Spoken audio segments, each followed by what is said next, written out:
can either make it big or you're gonna go home. And then it makes sense to just, think of what you do to enable this going big. And I think that means you just fully trust the people that join you. Because if you don't trust them, then it's all gonna crumble anyway. If I interview someone is already an engineer, has a title, or has a PhD or whatever, I assume that the university already did the work and the guy passed all the exams, and so I don't have to focus on that. This week's episode is a little bit different. I had two people on the show from Cadmos in Berlin, a company revolutionizing the way cross-border workers are getting paid. So I spoke with Sasha, who is one of the co-founders, and Sergio, who is the head of engineering there, who joined a few months in, but is basically treated as one of the founding team. Now, with Cadmos, in not even 2 years, they've grown to 40 people, got a really sizable Series A funding round behind them. They're onboarding customers all the time, and they've got some serious growth plans ahead. So I wanted to find out how and why this all happened, how the business idea was born, how it was executed, and how they build a technical strategy and team around that. All things that are so difficult these days. It's clear from speaking with both of them and the trajectory of the business so far that Cadmos are doing something pretty special, and they are definitely a Berlin tech company to keep an eye on. So, without further ado, I'm Alex Bloisey, and this is the Building Our World podcast.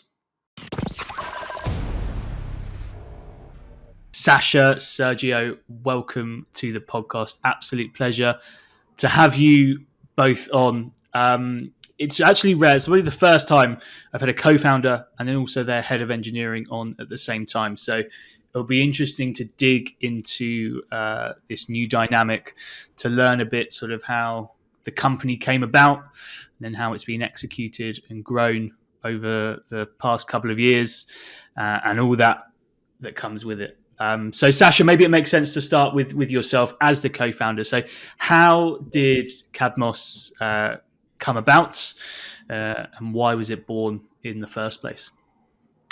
Absolutely. So I think to explain the story of how Cadmos came about, I'll go back to 2016 because it starts from meeting my co-founder, Justus.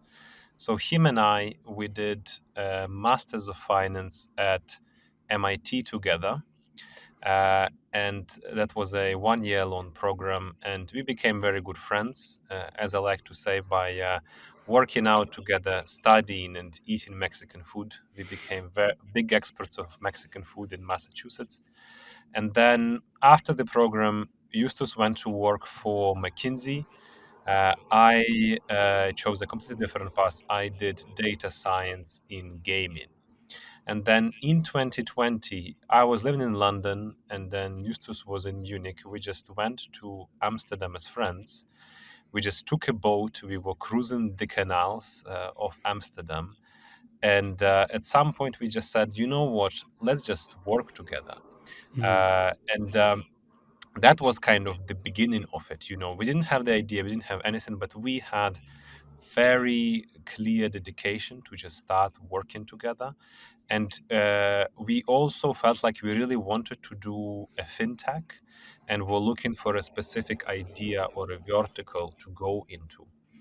And then what happened is I got a fateful call from my relative, who is a chief officer on a Greek container ship. And just to give you a bit of context, so I am Ukrainian, right? I come from the south of Ukraine. Because of this, Ukraine is, as a country, is very big on shipping, especially the south of Ukraine. You have two big ports there. You have Mariupol in the east, the city that was in the news in spring of this year a lot, because it was shelled out completely. And there is another big port called Odessa, and Odessa is kind of the key to preventing the global food crisis right now. And so because of this, lots of my relatives either work on ships or they work for shipping companies. And so this person just told me that, Sasha, being a seafarer is very, very hard, uh, because the job is so difficult. But I get paid very, very well. And it's true. Like the seafarers, they make up to 15K USD net of tax per month. But he said, the way I get paid is disgusting. And then, we looked into the market, and the market is very interesting. It's about 2.5 million seafarers. They make about $100 billion in salaries every year. And there are three major problems with the way they get paid. So first of all, it's costs. Paying them costs a lot of money. You are looking at, up to 50 USD per transfer per seafarer per month. On top of that, you have ridiculous admin involved because just shipping companies spend a lot of time just executing these payments. They have entire teams doing this. And on top of that, it's cash. Of that $100 billion, you are looking at 20 in suitcases carried around on those ships every year. So imagine, it's absolute insanity over there. That's crazy. And when we heard about this, we were like, man, this is the coolest industry ever. Let's go in. And that's kind of literally how we started. And that's also where the entire idea came about. I won't talk about how the product works yet. Just ask me another question for that. And this was sort of January last year, 2021? Or end of 2020? We started in February 21. Right. We raised a pre-seed round from a VC in Berlin called Atlantic Labs. And that's also when the legal entity got formed. And that's literally when, Cadmos, when Cadmos became a thing, Super exciting. So it's February 2021. You have the idea, you've dived into this new vertical, and then obviously you need to build things. You need to build, basically everything, and including that is the technology. And sort of 3 or 4 months later, Sergio, you joined. Now, I've seen your LinkedIn profile. You could walk into any tech job in Europe, massive tech companies, and maybe have a little bit more structure, or maybe even like a bigger pay package or whatever. So how did you end up joining Sasha and the team, and why did you make that jump into the a real startup, proper startup? Yeah, that was a funny story behind, because I was at this time, I was a founder of another company, of a fintech. I'm working for almost 20 years, and the last 10 years just working in fintechs. And I decided that was enough. So it's too complex, build this software in this industry is extremely difficult. I was, okay, I need a break. So I just randomly, one of my friends, who is also the CEO of another fintech, just text me, hey, there's a couple of guys, they want to open a new company. It's in our industry. And do you want to talk to them? I say, no, I don't want. After that, okay, it's very interesting. Let's do it. And then at this time, okay, I don't have anything to lose. Let's talk to them. And I just met, I talked to both, and I met in person Justus, the other co-founder. We went for a walk in Berlin, a very nice experience, having the first contact with them on nature in a park. It was very nice. And I was with a clear idea. Just listen, but I'm not interested. And after like 15 minutes of conversation, I just say, okay, let's build this thing and let's do it. And I think I signed the same day the contract, and I just started building. So what was said in that chat then that changed your mind? What sold you? So first, it's the industry itself, as Sasha mentioned, so the figures and build software for an industry like shipping industries, it's also like challenging. I like challenge. And the second one was the attitude. So, talking to, you can see now, you can feel when Sasha is talking, like humble and it's very nice to work with them, and same for Justus.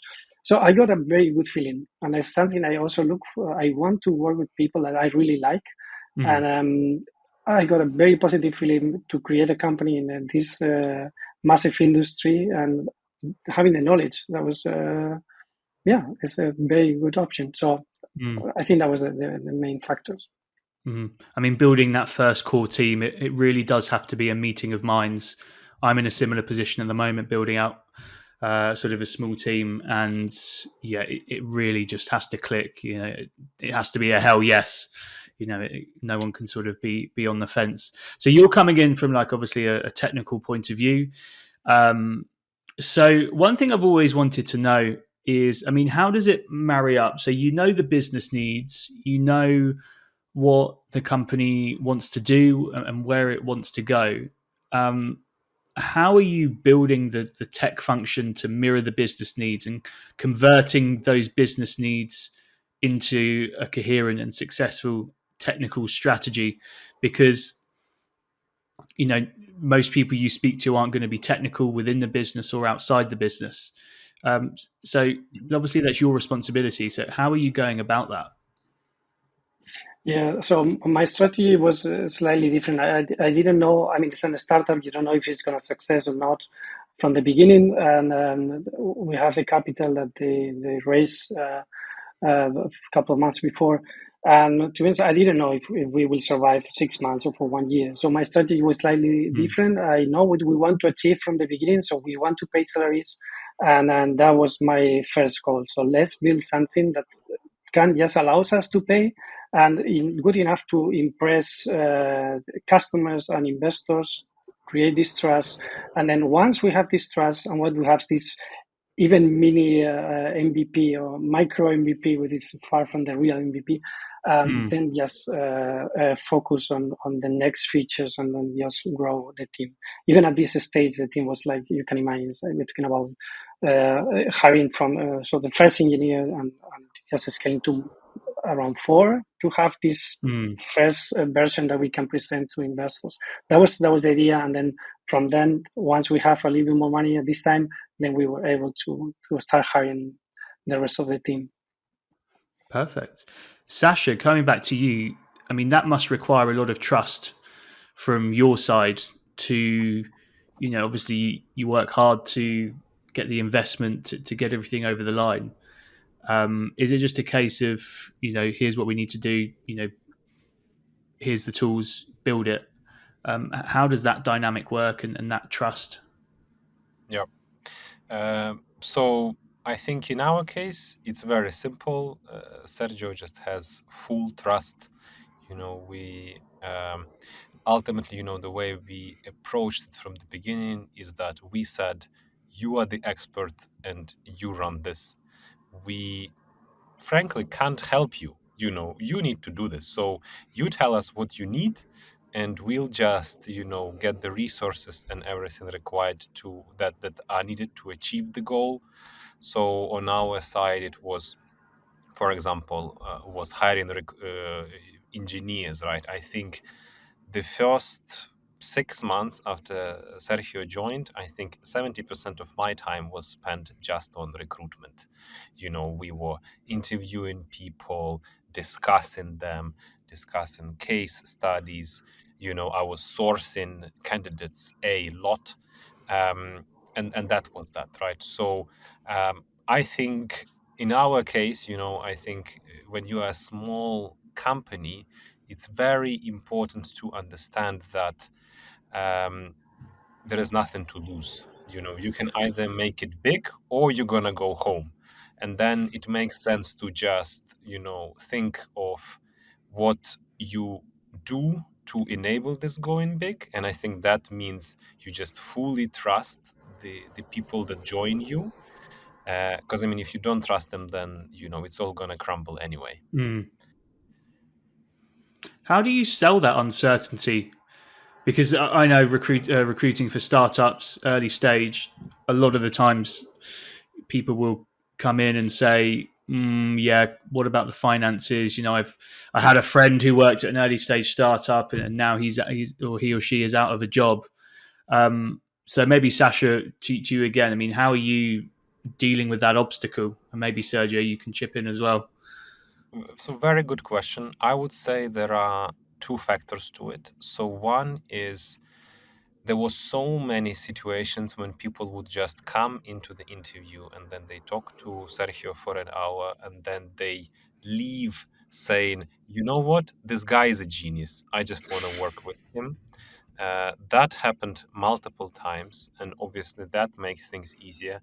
And then that also allows for kind of other considerations in their head to just dissipate because they just have way more trust into what we're going to do. Right? That's one. And then second is you are right. There are also situations where people say, "Oh, my friend worked for a startup. He died after 3 months, and he's looking for a job again." Also happens, but I think then it's also my job as a founder to sell them the vision and to sell them, my absolute belief that it's gonna work. And ultimately, in this case, also leading by example, because when we were starting Cadmos, I also had a very well-paid job. I had a wife who was not working at that point of time.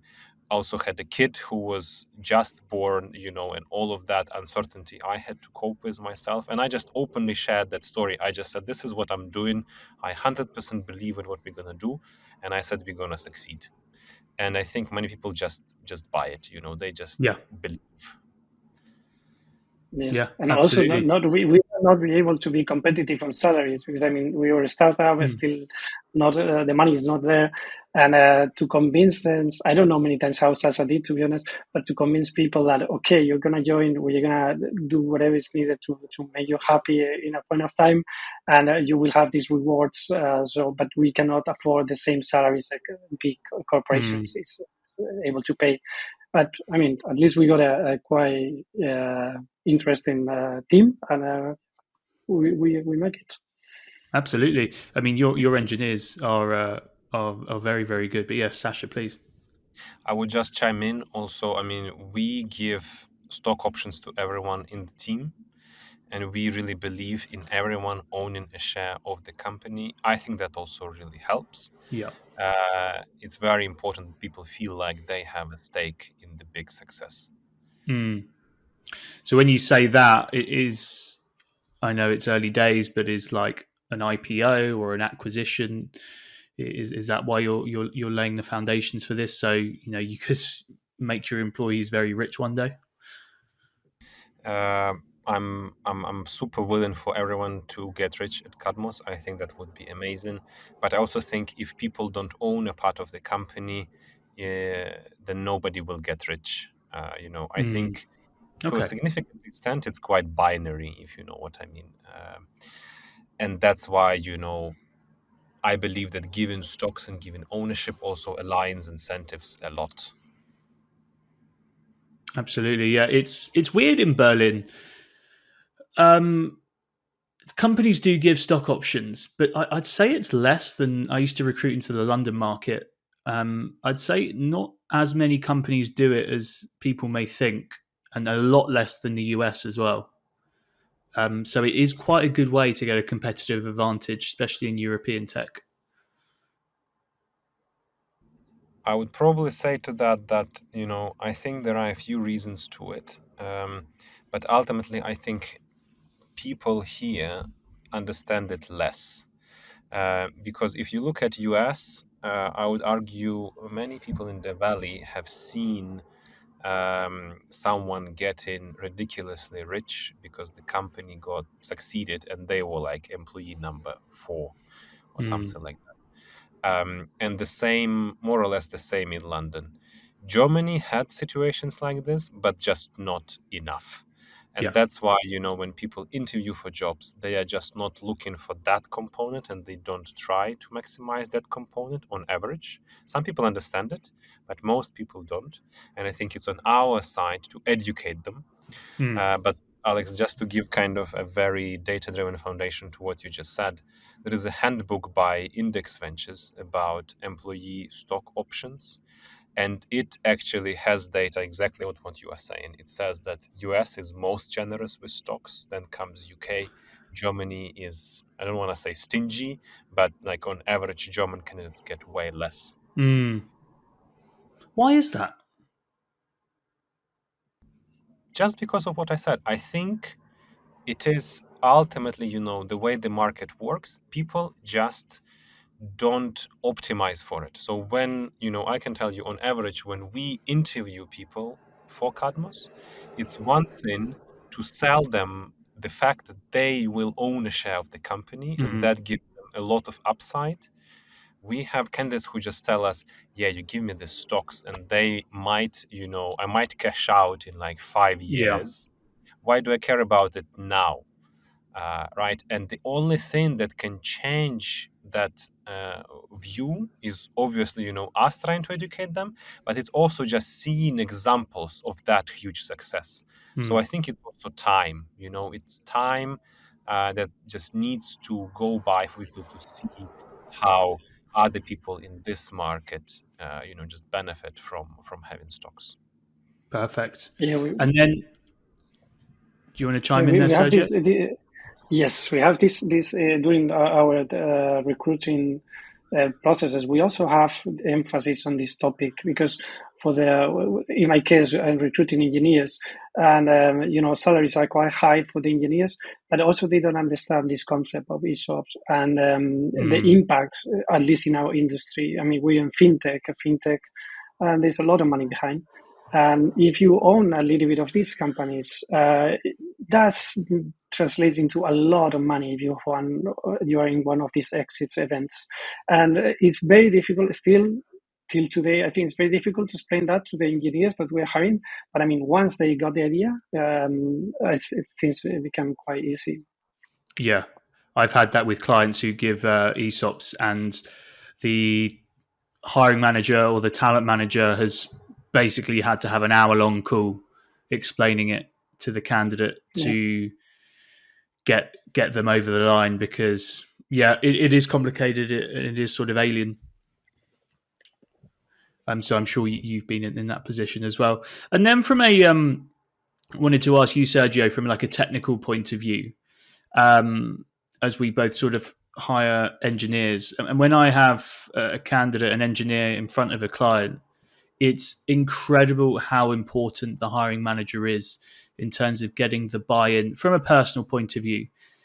But with so many companies offering the same salaries or big salaries, same flexibility, all those usual perks, the key differentiator is like the impact and the technical problems that this sort of candidate would solve if they joined.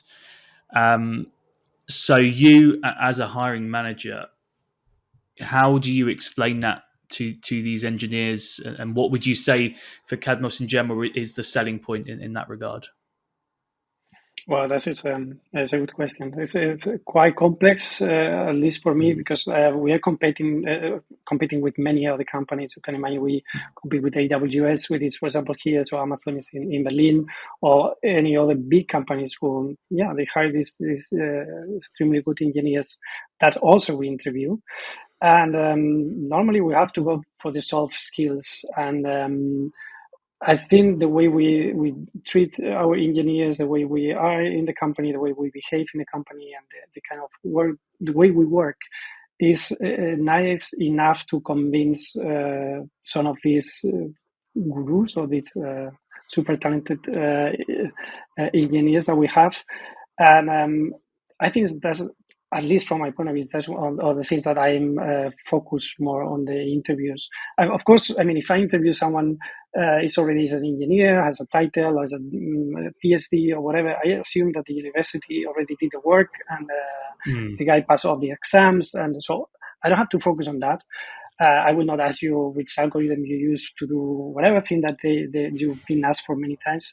But I will focus on the knowledge, specific knowledge that we need in our industry, or I don't know, for example, we use Java, so I will focus on that.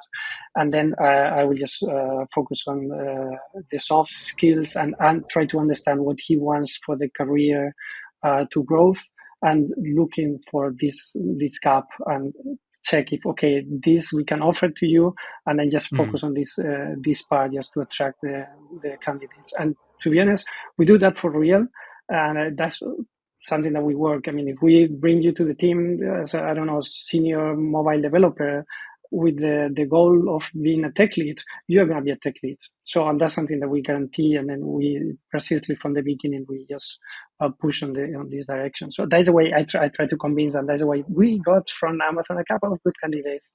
They went to Cadmos instead to them. Yeah, that's my strategy so far. Perfect.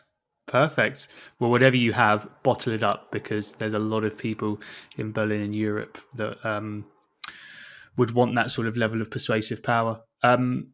One thing I did want to maybe ask both of you as well is to talk a bit sort of about the early days, even though we're kind of still in the early days.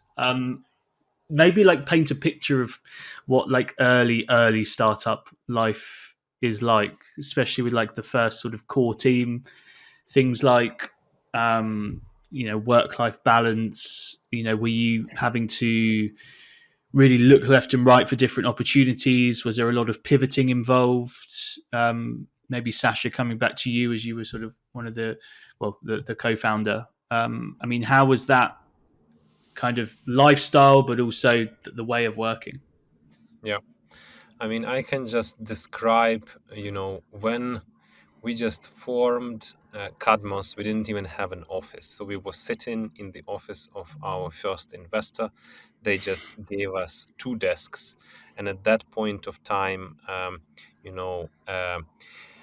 effectively, I moved my family to Ukraine just to save up on rent, to not pay the London rent. And then we were getting the visas sorted. And then I would fly into Berlin probably for about half of the month. So I was 50% there, 50% working from Ukraine. And at that time, also, my kid was about a year old, and he was waking up at night all the time. So for me, actually, going to Berlin meant that I could sleep more. And then Justus found this ridiculously cheap apartment in Berlin in Kreuzberg. He was paying some like $250 for it, and that was how we lived. We just slept at his place. There was no fridge, for example.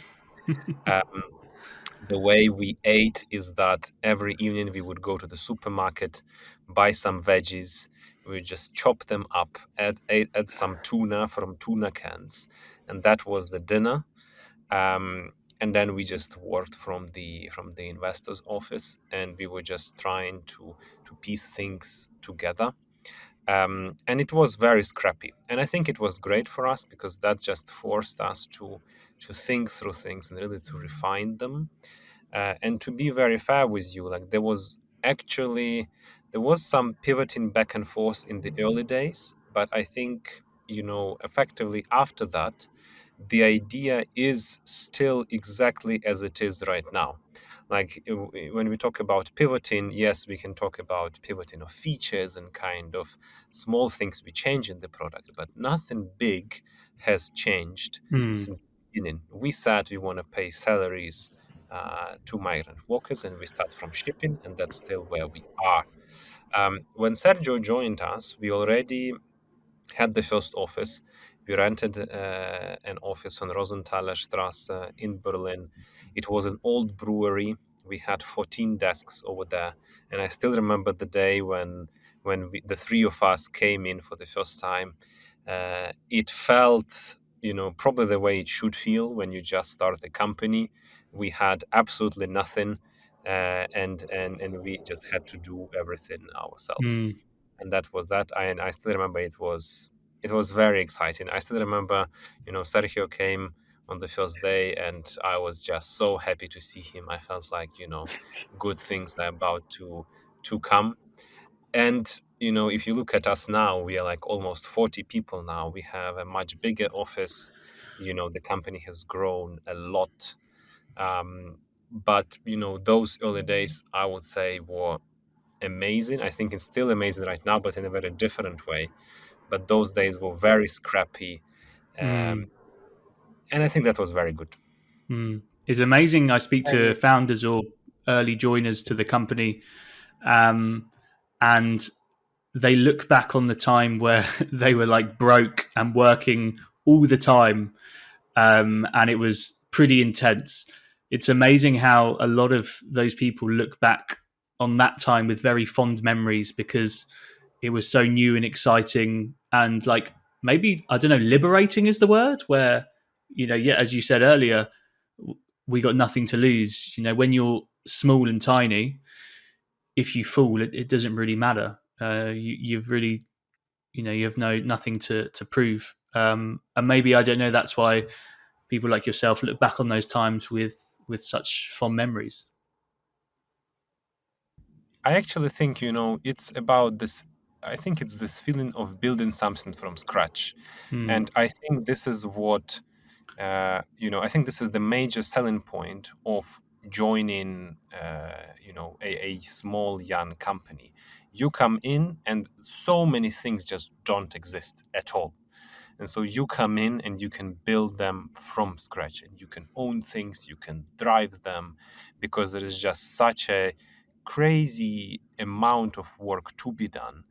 And you don't need to fight with legacy, you don't need to fight with some internal office politics. You just come in, you just do it, and that's it. So it is what you said, liberating, because suddenly it's just you and the work, and it's all in your hands. And I think this is as much of this control and impact that you can feel in this environment.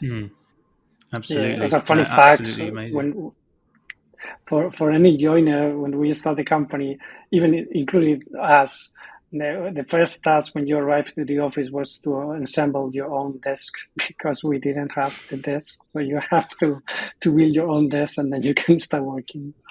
It was very cool. That's true. I still remember when Sergio just joined us. When he just started with us, I perceived him as, this superstar, head of engineering who we were just ridiculously lucky to get. I was like, how did we do it? How did we get him? And I remember he comes in, and on the first day in the evening, we were just there together with him building the first few desks for the office, and it felt amazing. That uh, you know I think that is worth a lot. Yeah, maybe that should be part of the interview process. Build your own desk, see if you can really fit in. We still do it for many candidates. We still do it. Amazing, proper startup life. Um, so obviously you've grown a lot since then, and I know I'm talking like you've been around for like 10 years, but it's been what, a year, just over a year and a half, and you're up to like 40 people. It's just unbelievable. With growth, I mean, everything's changing so much in terms of even things like HR, like people management, who's going to report into who. So maybe, Sergio, if I come to you, as obviously you've grown the engineering department, I mean, how has your role changed in a short space of time? And have you had to think about, yeah, as I said, like management structures, how things are laid out, all this sort of stuff, and how much has that changed in your short time there?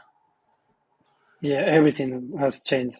So from the beginning, when I joined, that you are the developer, you are the DevOps, you are everything, because you have to build the product, and still you don't have anyone there to help.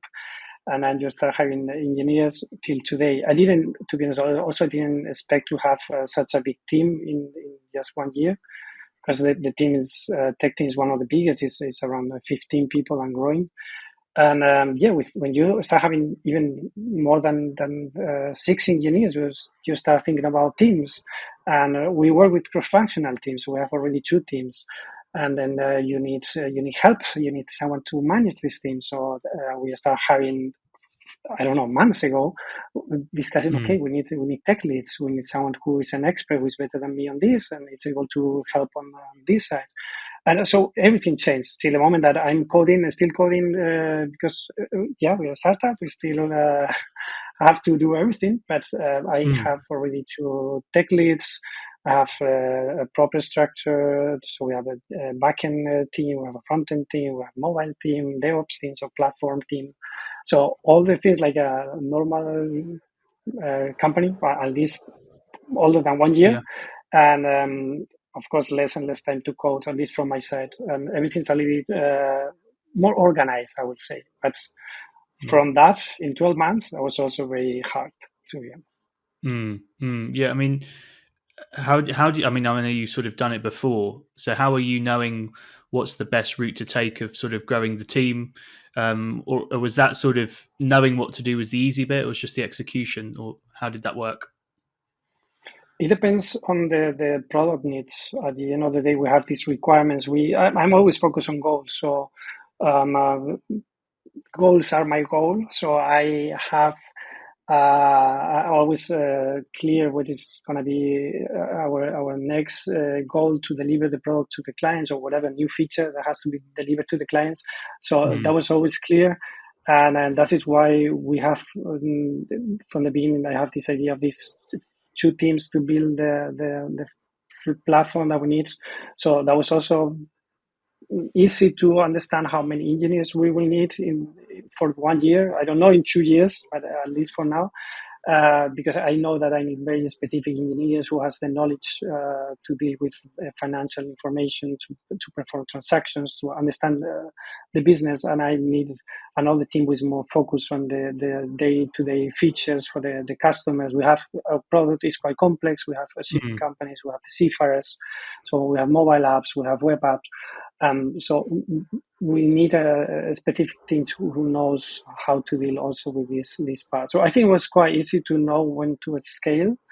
But to be honest, now it's getting more and more difficult, because now with the two teams and more features and growing with the company, our clients are also very big. So they introduce more bureaucracy.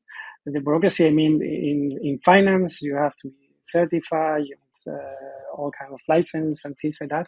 And the team has to also to adapt to that. So this thing, we're still on that. I don't have a clear image how the team is going to look like in 2 years, but at least I have a clear image how it's going to be in the next 6 months. Amazing. And then, so coming back to you, Sasha, with if Sergio says, "Oh, well, we need this, we need a lead here, or we need a DevOps person," is that coming back to the trust? Are you just like, okay, here's the resources, here's the processes? Yes. Yeah, here you go. Yes. So we just discuss, kind of how we see that and why that role is in place. But ultimately, I fully trust Sergio, and on my side, it's about, as I said, just providing resources, and it's my job to figure out where to get those resources, and that's it. I think, there are other companies where there is lots of micro control, where founders think they are the smartest people on earth. I frankly think Sergio is 10,000 times smarter than me. So I think it's dumb on my side to pretend like I know better. Perfect. Yeah, that level of self-awareness and humility, they always seem to be possessed by the great founders with the most successful companies. We haven't talked in too much detail about your sort of products and the clients and the people you serve. So we've done it sort of a little bit, but maybe Sasha, this is one for you. The market and the appetite out there for what you do. I mean, how much of a demand is there, and what's the general feedback been from people who've been using your product or learning about your product for the first time? So, as I said, we started from shipping, right? And that's the only industry where we operate right now. And in that industry, the feedback so far has been great. To be very honest, we are very fortunate to have a lot of inbound demand. So we are right now not even actively selling. We are just figuring out how to onboard all of the customers that we have as fast as possible. And that just comes from the fact that the status quo in this industry is very, very bad. Because the way to pay salaries and to get paid that the industry participants are used to is just old-fashioned, and it ultimately just doesn't work. There are way better ways to do it. So when we come in, largely it clicks immediately, both for shipping companies and for the seafarers. They get it right away. They understand it makes a lot of sense. And then it's for us just going as fast as possible. So we are very fortunate to be in that position. To a significant extent, that's also a position we wanted to be in, because we deliberately are going to underserved industries, right? The industries where we feel like there is a lack of Yeah. product like ours. That's why also I said we are going to construction next. That's why we are exploring also harvest helpers afterwards, because we believe those are the audiences that really need our product and who have been um, underserviced before. And if you think about this entire populations, they are the ones who, I could argue, work hardest, because they are the ones who travel abroad, who have families back at home, who really want to provide for those families. And they do very, very hard jobs, whether it's, working on a ship, or working on a construction site, or working on a farm field. Those are very difficult jobs, and they are difficult from the physical perspective. They are also hard emotionally, because you are away from your family. And then I also think from the people's perspective, it also makes so much sense for these people to keep the money that they make and not lose them on the way of delivering that money back home to their families. And that's why also personally it really pains me hearing how, for example, seafarers do get paid, but then before money hits their bank accounts back at home, they lose 4 or 5% of it, just because the entire financial system just ultimately rips them off. Uh, and I just think that's unfair. And that's really what we want to fix, because we want them to keep the most of what they make. It's almost like those industries where maybe it's quite easy for employers or systems to exploit these workers, and you are giving them a process, a system, and a voice to give them their fair share and what they deserve. That's possible, but I also think it's just because these are the legacy systems. Yeah. This might have worked before, and that's what they're used to, and no one has been questioning that, the status quo. But I think now it's the new time, it's the new age, and what worked before doesn't necessarily mean that it works now. And I think in many situations, employers really care about their workforce. Shipping companies really care about the seafarers that they employ, for example. And same goes for many construction companies. Same goes for many farms in US, for example, for their workers. And when we come in, they see us as a significant benefit for their workforce as well, because they see how their workforce would benefit from using Cadmos. Okay, awesome. One thing I did want to ask, I picked up you said about how many of your customers come from inbound. So how are they hearing about you? Is this like a marketing campaign? Is it referrals? How is that? Because every company, every startup wants to have that problem of, we just need to onboard. We're trying to onboard all this inbound leads. That sounds like a dream. So how's that worked? So shipping is a small industry. It's not small by its size, but in terms of the industry participants, it's not that big. There are about 500 shipping companies of kind of significant size globally, and all of them talk to each other. It's very close knit. So if something new happens in the industry, the news spread very fast. And that's literally how it happens.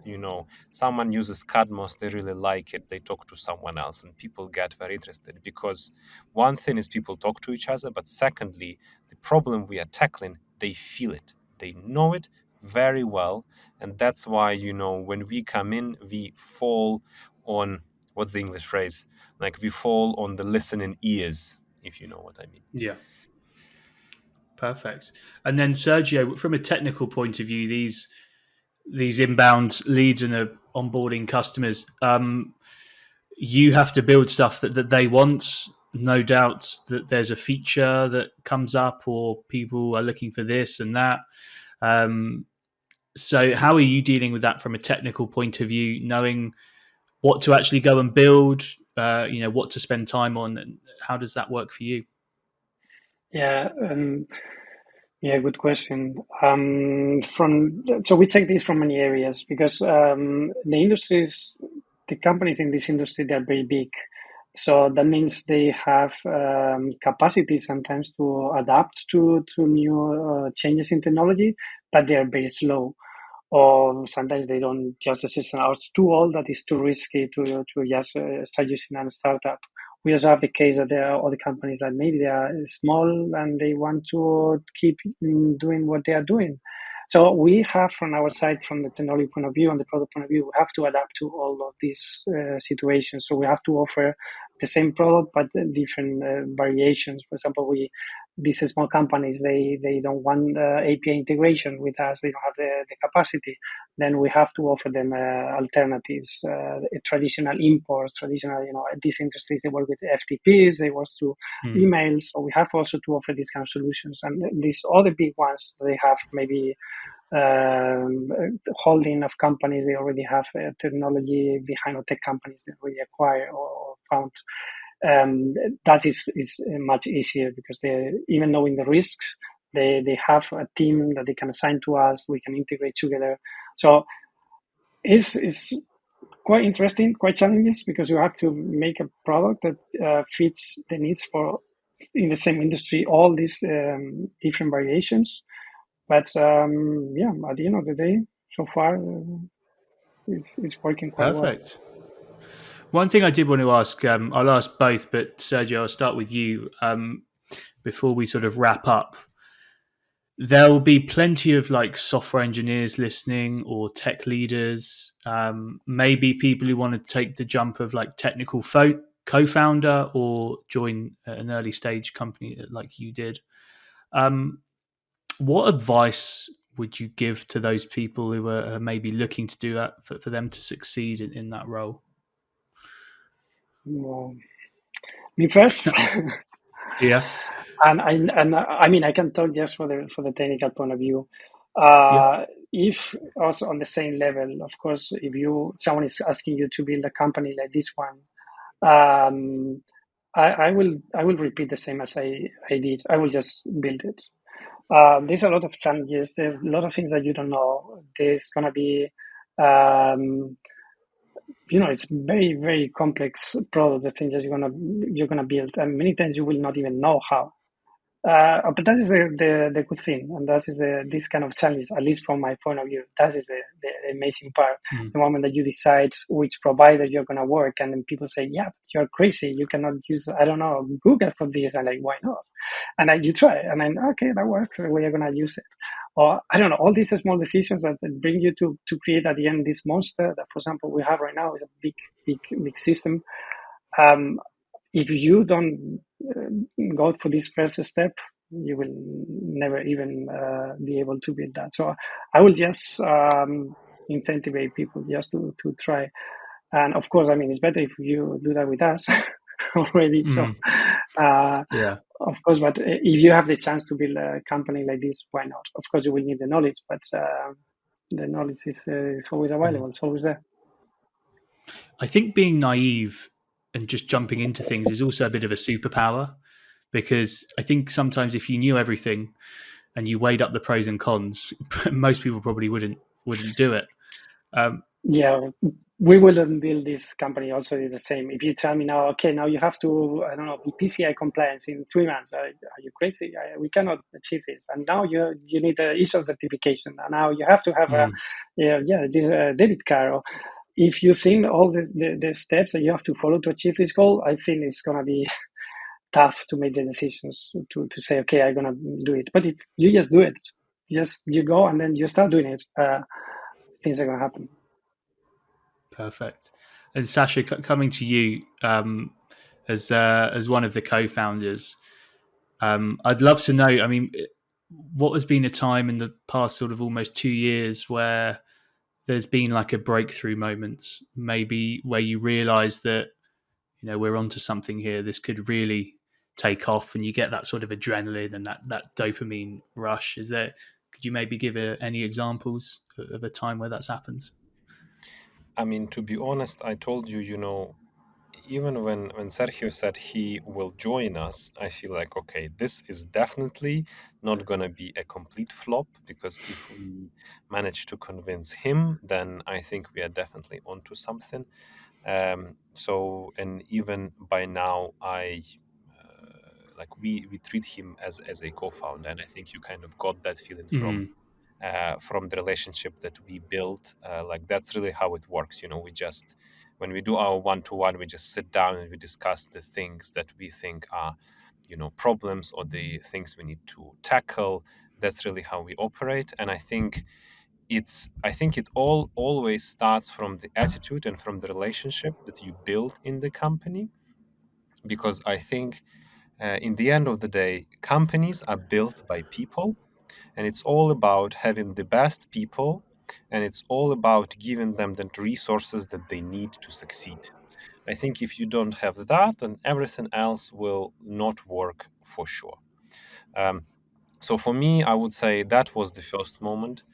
um, uh, we have been very successful in fundraising, and we are very fortunate now to be in a position where we have a lot of funding, a lot of runway, and a lot of trust from investors. When other companies are unfortunately laying off a lot of stuff, we are growing, and we are hiring, and that gives me a lot of conviction. And sorry, I completely rephrased your question. But if you want to have like a very concrete example, probably two of them. So one is, we signed a huge customer about 6 months ago. They have more than 14,000 seafarers. And with them by now, it's a very, very good collaboration. We are working very closely. Sergio, for example, went to their office in Cyprus about a month ago, and it's very collaborative. And when you see that willingness from customers of this size to work with us, that tells you this is very, very real. But secondly, from the seafarer perspective, I can tell you, in the end of spring, we were testing payout to Sri Lanka. So, basically us being able to pay to Sri Lanka instantly. And our product designer is Sri Lankan, and we were using his bank account to test it. And I remember we put some money into his wallet, and he just triggered remittance to Sri Lanka. And I remember he clicks the button on the phone, and then like a second later, he gets notification from his bank over there saying the money is there. And I was like, what do you mean? A second? I thought we'll have to wait for like days. And then I was like, okay, just do it again. Just do it. And then he does it again. And again, money pops in like immediately. And to me, like for that week, that was the biggest highlight ever, because I just see these seafarers on a ship, and one of them just triggers remittance back home, and money shows up immediately. And I mean, what's the first reaction? You want to show it to friends. You are like, hey, check this out. And I think it's these moments that ultimately make any product successful. It's when you're like, wow, this thing that actually does something cool. And that to me, like, I still remember that moment. I got shivers. I was like, wow, this is it. Amazing. It's like that feeling, isn't it, where it's just like, I did a thing, this is a thing that actually works, and there's a person that's benefiting, and we did that. And it's like simple stuff like that, so ridiculous, but so I remember I fulfilling as went well. to Sergio. Sorry, I remember I went to Sergio. I just hugged him and I said, I can't believe it, but it works. Wow. It's true. It was a very good moment. Awesome. But Sergio, you must have had some moments like that as well, maybe in a different way. But I know you share a lot of those moments. But I think that is one of the great things about that sort of startup life as well, that maybe you don't get in other places. those adrenaline moments, those kind of dopamine hits of like, wow, like we're really building something. And I think it's the meaning of life. You got to be fulfilled, and you got to be building something and doing something. And joining a startup is one of the best ways to get that feeling. Yeah, definitely. Before we wrap up, maybe we could finish with both, or one of you could pick this up. But I mean, almost 40 people in less than 2 years.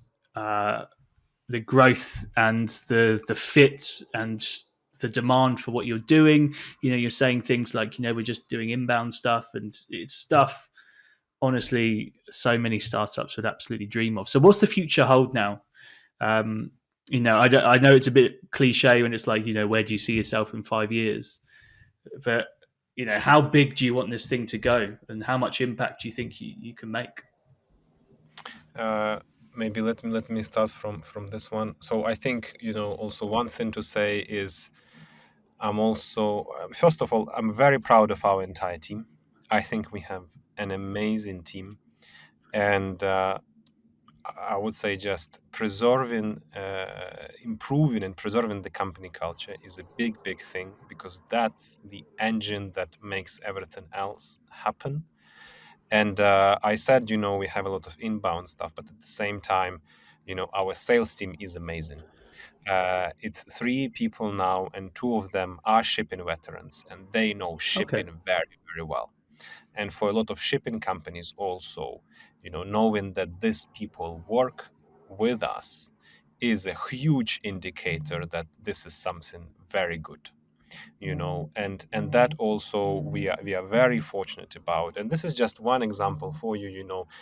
Like our team is very diverse. It's people of different age, different background, different everything. It's like people are so different in this team, and that's what makes it amazing. And I think this is what ultimately is the biggest factor to success. And I think just maintaining this and making sure we hire the best talent, get them as much resources as they need, and we motivate them, this is absolutely paramount for everything that's going to come. But then maybe kind of going a bit further, right? So I said we started from shipping, and shipping for us is the absolute focus. That's where we begin. We are now very actively exploring construction concretely in Middle East, because what we've seen is that the amounts of problems that also people working on construction sites in Middle East have is very similar to what you see in shipping. And this is for us kind of the next frontier. We're going to be figuring out how to work there.